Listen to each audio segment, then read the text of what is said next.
some really weird sightings lately.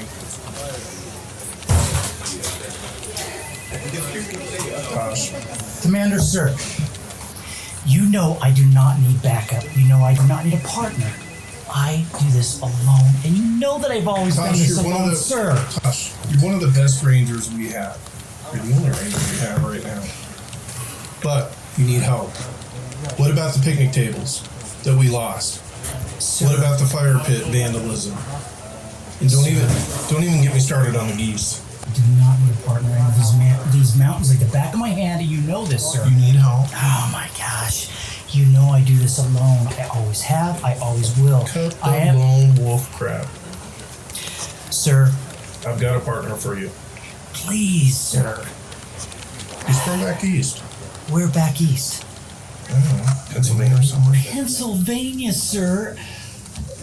He's not going to even survive in the Rocky Mountains. I don't want you leaving him in a bear den and calling it a training exercise again. None of that stuff. He's going to teach you a thing or two about organizing. Teach me a thing or two, sir. And maybe you can teach him a thing or two about open space here in Durango.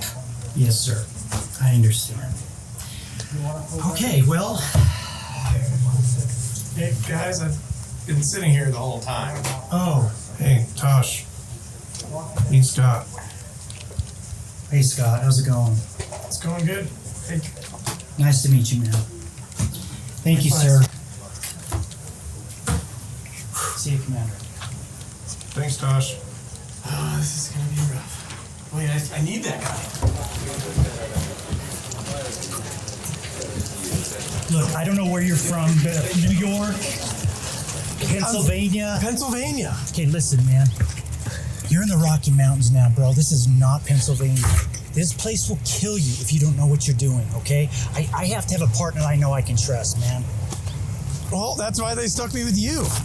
Yeah, well, I work alone. As you heard, I work very much alone. This is going to be very hard for me to have a partner straggling behind me. Just get in the truck, okay?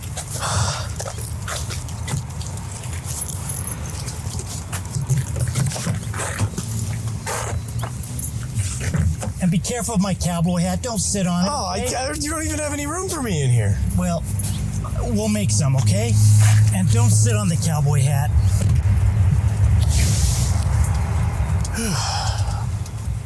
Guess I'll move all this stuff. Careful with the hat. Thank you. You're welcome. Well, it's been nice to meet you. Yeah, nice to meet you, Scott. Okay, man, you gotta listen to everything I say. Everything is dangerous around here. You're in the high desert area. Mountain lions will kill you. Bears will kill you. Snakes will kill you. Even the deer will kill you if you're not paying attention. Exactly. So, I have your back. You've got to have my back, and I've got to know that. Well, I'm going to try my best. You've got to try more than your best. Okay, so I know where you're from. You're way lower than us. You're going to struggle up here. We have elevation. You're going to get elevation sickness, possibly. I mean, you're going to have symptoms and signs just of like headache and just don't puke in my truck, okay? I won't puke in your truck. Okay, well, I promise you that. Okay, well, that's good to hear, okay? And please don't be just picking stuff off trees and bushes. I don't know how you do it in Pennsylvania, but I'm going to tell you right now, if you pick the wrong thing, it's going to kill you up here, man. So just be very careful. Don't be grabbing things you shouldn't be grabbing. And we have cactus here, too. I don't know if you have cactus in Pennsylvania or New York, wherever you're from, bro, but I'm telling you, please do not grab anything. Well, It's going to make you sick. the commander told me that you're supposed to teach me those things. Yes, I am going to teach you these things, okay? But you've got to be able to listen, and you've got to really pay attention. What's the elevation here? 6,400 feet, around 6,500. I mean, I've gotten poison ivy once, and I've gotten poison oak once. It's horrible. That's terrible. It's so itchy. Oh, man. I tried to put all that, what is it, the calamine lotion. It didn't help. It didn't do anything. And remember, it's the oils. Sometimes you can actually touch the plant, but until you start opening it up, that's when you get the stuff. That's the worst. Dude, I saw an eagle the other day on patrol, flying over the river. It was magical. That is magical. I was just going to say that too. That is fantastically magical. What kind of music do you listen to? You know, I tend to stay 70s and 80s. That's when the best music is. Somebody's heart. Tends to be the best music for me. How about you? I listen to a little bit of everything, but I like the 80s. Yeah, and it's good stuff to listen to at work. It's usually upbeat. Yeah. That's awesome, dude. Keeps the energy going. I love it. I couldn't name a lot of artists from the 80s, but I bet if it came on, I'd be like, yeah, I like this jam. I gotta remember how to get up here now. I think we have to go this way. And then go, well, we can get up this way, can't we? You know what? Let's check with technology.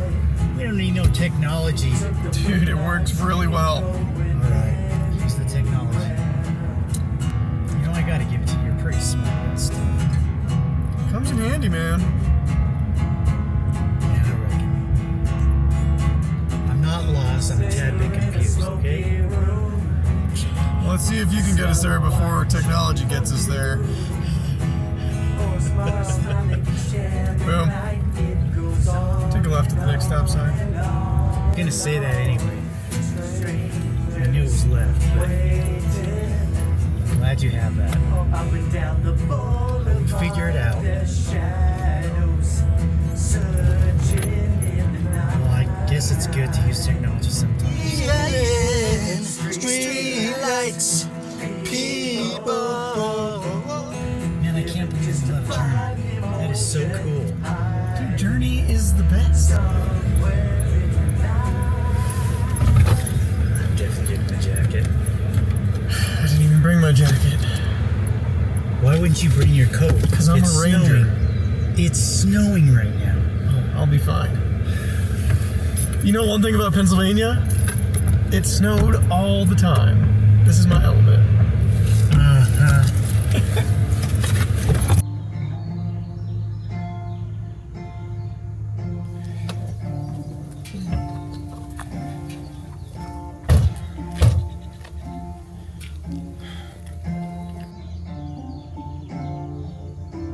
Man, this storm is rolling in fast. Yeah, it is. Welcome to Colorado. It will change like this on you. Yeah. And it does too. Oh, I love it. So what we're looking for right now, let's make sure there's no dog there off leash. All right. And the reason for that is because if you notice, dogs can wreak havoc if they're off leash. All right. They chase deer, they chase wildlife. It's just not good, you know? That's why we're so strict with the people that we tell them to keep their dogs on a leash, because it really wreaks havoc with other dogs as well. Let's say you have a shy dog and another dog wants to come up and see that other dog and gets the shy dog upset. So there's so many reasons. I mean, what do you feel about it? Yeah, I feel the same way. I mean, my dog is only friendly with some dogs, so I'm always keeping my dog on a leash, so I already feel that way.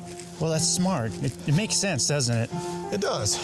And especially in the winter when our animals are really, you know, they're hungry. They're barely surviving. And when a dog chases a deer, especially during this time of season, the deer doesn't have a lot of reserves. Yeah. And it could kill the deer. Didn't you say something the other day about if a dog pees near a deer track, it can mess things up? Yeah, exactly. Because every dog to a deer is going to be a wolf. Oh, and I'm telling you, they look at it as a wolf, so they'll stop using trails that they've used for many months and even sometimes years because they catch that scent of urine from a dog.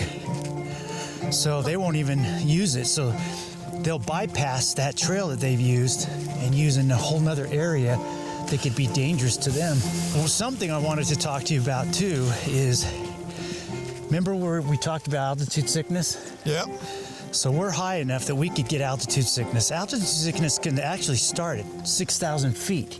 Can you believe that? A lot of people think of altitude sickness being Mount Everest. Do you know any of the signs and symptoms of altitude sickness? Lethargic, can't balance, like losing your footing, nauseous.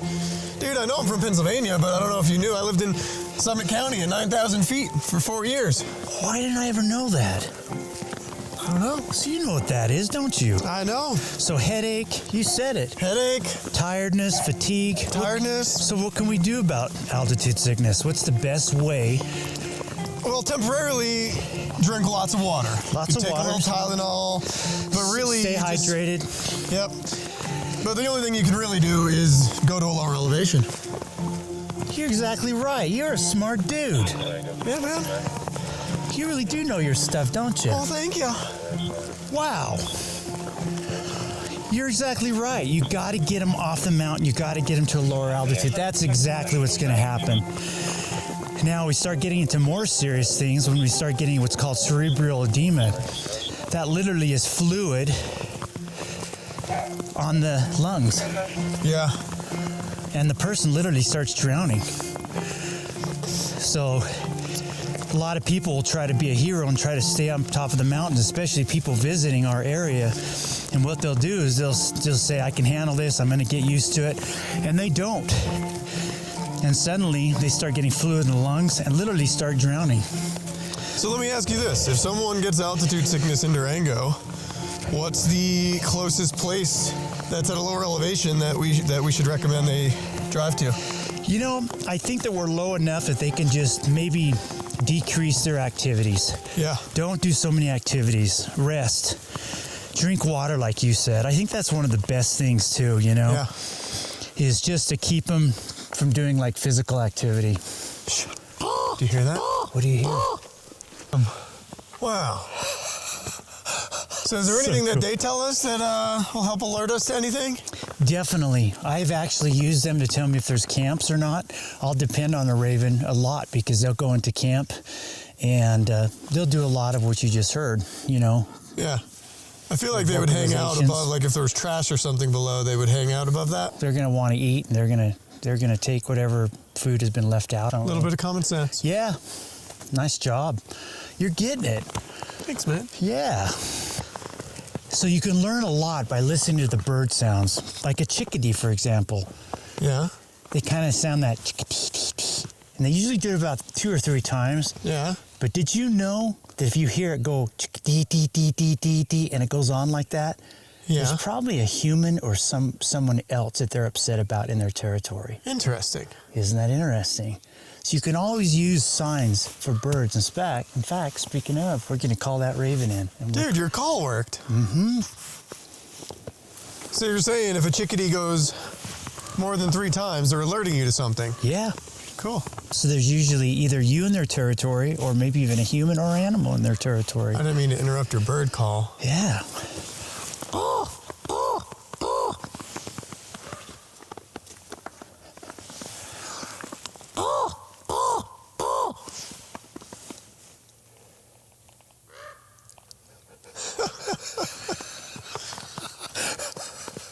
Cool. Perfect timing. And did you know ravens like we're hearing right now in the Corvidae family, they're the smartest birds in the world. Really? Yeah. They're as smart as a 7-year-old. They're able to use tools and everything to. I thought it was the gray African parrot or something that was the smartest. They're smart too. Yeah. But I'm telling you, the Corvidae family, these guys, Stellar's jays, scrub jays, smartest birds in the world, bro. So if we were out here and you needed something to eat out here, did you know that you can eat every pine out here? Really? The needles are edible. Really? I like to even make teas out of them because they're very high in vitamin C. Like these here? Absolutely. So I can chew on this? Yeah, definitely. Try it. Tell me what you think. Tastes like Christmas to me. Oh, dude, it does taste like Christmas. I love it. Isn't that so cool?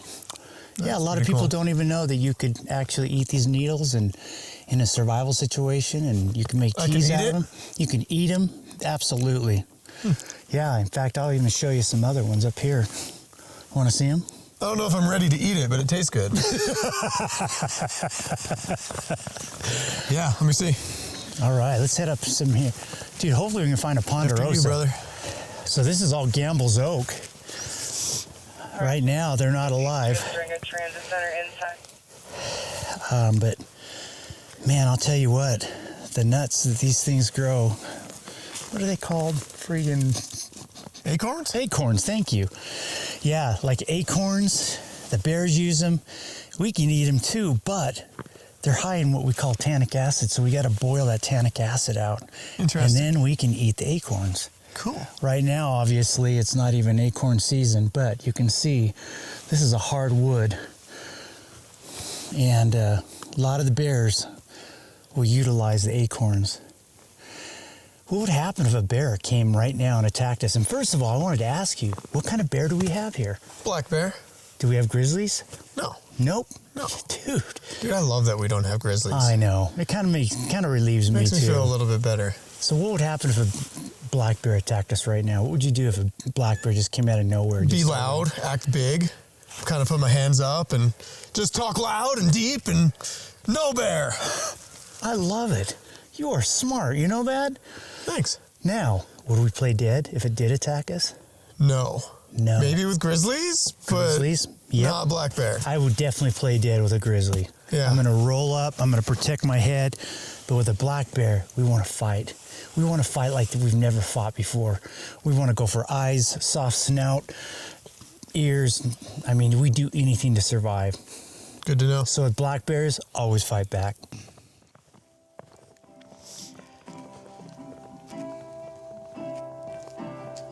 Here's some old doggle tracks.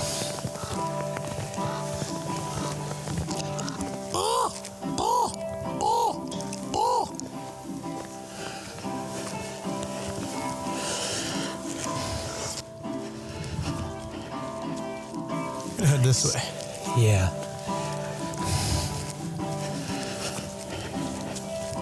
Nice.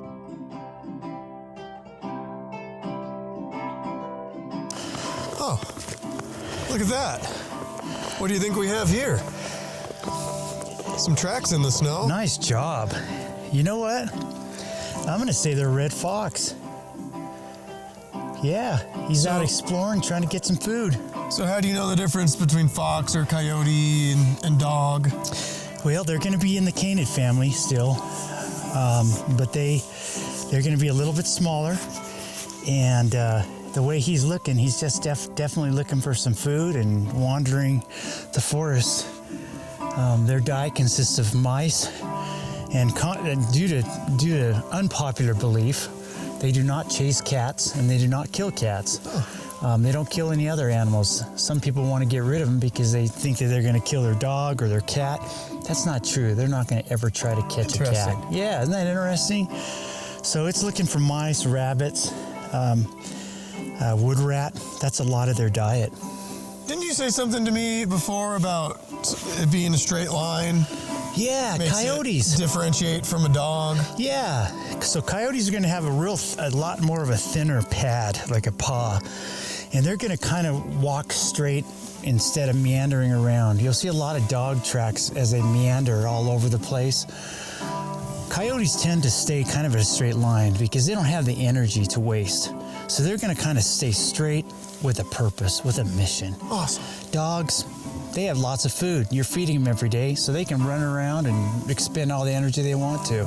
Makes sense. Yeah. Cool, man. Yeah, you're learning. I love it. I was using my wilderness map to try to find that dang camp you were talking about. Yeah. That illegal camp, of course. Of course. I can't find it. You can't find it? No. Dude, I have it pinned on my phone. I found it the other day. I was just waiting until we were together to take care of it. Go figure, Mr. Technology. There it is, right there.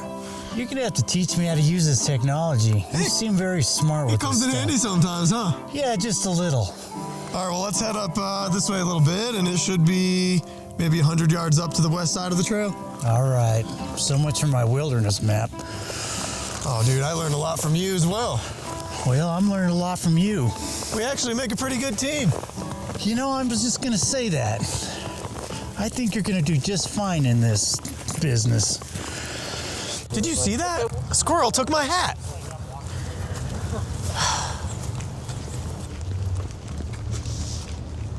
Campsite should be this way. Wow, dude, you were right. The weather really does change like that. Oh my god, dude. Oh my gosh. Well, if it isn't the brave little badge brigade, come to clear up a campsite, I see. Spoiler alert, the campsite is mine!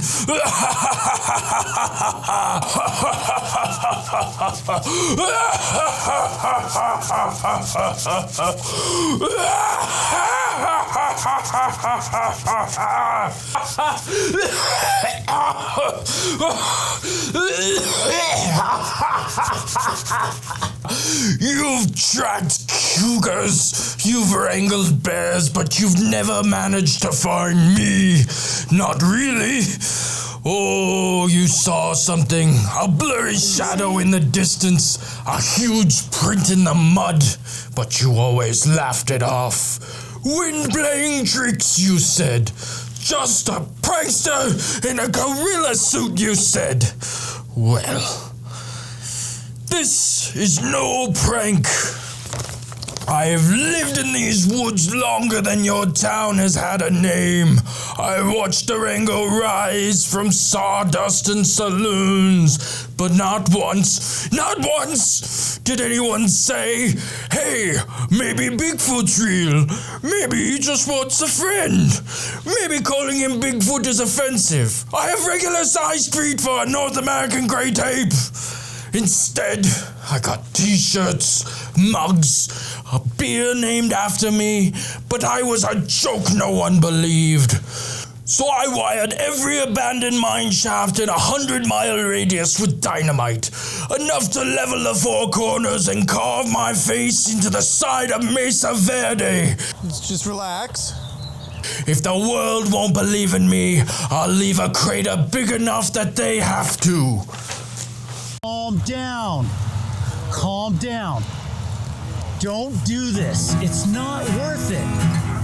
No, don't do this. Dude, it's not working. It's not working. I know what's gonna work.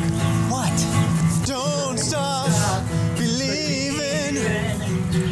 Hold on to that feeling. People. It's working. People. It's working. Are you sure? Stop It's not even the words. believing. Hold on to that feeling. Street light people.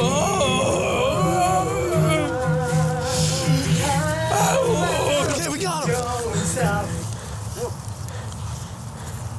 Taser, taser, taser.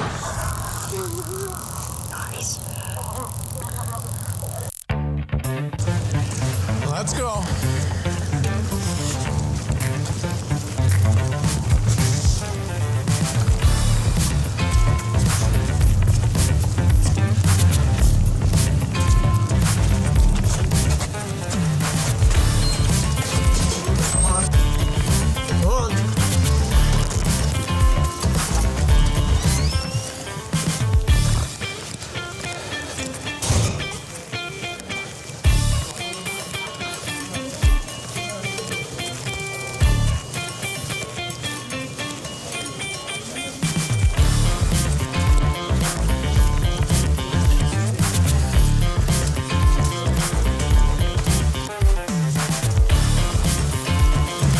Having to freaking do your jobs, clowns. Yeah. Commander, we took care of the situation. Like you asked. What was it? Sasquatch. We Sasquatch. de-escalated the situation. Wow. We serenaded him with song. That's wonderful. You guys are really performing as a team. That's great to see. Thank you. Great. I'm going to split you up. What? I mean, watching this right now. Oh, guys. Yeah, like live. Is he watching it live? Completely. You got it.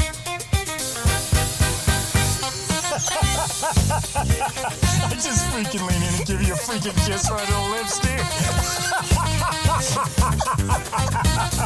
I just stand there awkward. And no one said you were Italian.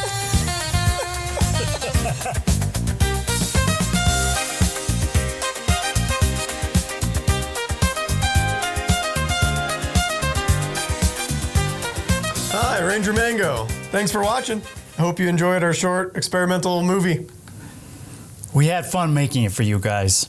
Now, we want to make sure that you guys really learn something. So we have a couple questions we're going to be asking you right now. You got to pass. So we're excited to ask you these questions. Hope you were paying attention. Number 1. Can I have my dog off leash in Durango? No, you really can't. And there's a reasons for that, you guys, is because number 1, they chase other animals that are in the area, especially in the wintertime when our animal population is just barely surviving. We don't want dogs off leash to chase these animals and them not have the energy reserves to be able to run away and then suffer later on. Number 2, other dogs. We don't want them to fight. Other dogs, all dogs have different personalities, and we don't want other dogs, maybe a shy dog or maybe an outgoing dog, to scare the shy dog. And I'll add number 3, it is the law. Did you have a question for me? Yeah. Tell me about altitude sickness. What do we do with altitude sickness? How can we help that person? For sure. Well, first I want to say some signs to notice and pick up on altitude sickness.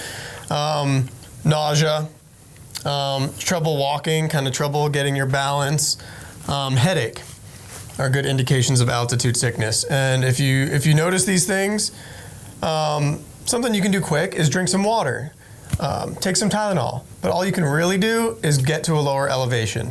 So if you're here in Durango, we're at about just over 6,000 feet. Tosh had mentioned earlier in the video that you can kind of just decrease activity and drink water, and that should help you out. And that makes sense to get them to a lower level. Exactly. That's awesome. Great question. All right, got one for you, Ranger All right, Tosh. I'm ready for you. Bear safety. What do I do if I come across a bear? That is a great question because yes, on our 150 miles of trails, we have black bear. In fact, just the other day, we've seen signs and lots of bears coming out because of summer. What do we do when we come in contact with a bear? First of all, we don't have grizzly bears. We only have black bears. We want to make sure that we stand really big. We want to make sure that they know where we are, what we are. This means even screaming, yelling. Come on. This means screaming, yelling. Hey, stay away, bear. But what we don't want to do is we do not want to run away. We do not want to curl into a ball because that's a dangerous thing. Grizzly, we want to curl into a ball and protect our head and our abdominal area. But with a black bear, you guys, we want to fight back with all we got. That means we go for the soft nose, we punch, kick, gouge, everything we need to do to survive a bear attack. So, yeah, great question. And if you know you're in bear country, every now and then while you're hiking, just be loud. Make some loud noises, sing some songs. Things like that can help. Exactly. So you don't startle a bear coming around a corner. And this is one of the biggest seasons because they have their cubs. So we want to make sure that we try not to get between them and their usually 2 babies. Let's talk about oak. Can we eat like what are they freaking called? Acorns. Acorns. No, well, we can, but the acorns have tannic acid. You'll see the bears eating them all the time, but with humans, that tannic acid is dangerous and can kill us. So you have to boil that out. And usually what I've heard is it turns red with the tannins. Yeah. And then you want to keep boiling that until that water is not red anymore. Yeah. And then you can actually eat the acorns. That's what I've heard. But not the best thing to eat. Are there other things that are better to eat in the wilderness that we come across? I think so. I love pinon needles, pinon nuts. I love the different kinds of needles of. In other words, pine needles. Pine needles, absolutely. Any pine needle. There you go. One should never go hungry around pines. And there's so much more that we could go into of edible plants. But make sure that if you eat something, that you understand fully what it is, because there's a lot of dangerous plants as well in the Rocky Mountains that can really hurt or even kill you. So be very aware of what you're putting in your mouth. If you don't know what the plant is, don't pick it off the tree. don't eat it. Yeah, for sure. That's always a good rule of thumb. Hope you enjoyed the video. We had an awesome time making it, and we're excited for you to look at it and learn. We hope you learned something from it too. So we wanted you to have fun, but we also wanted you guys to learn something. And look out for another video to come. We'll see you next time.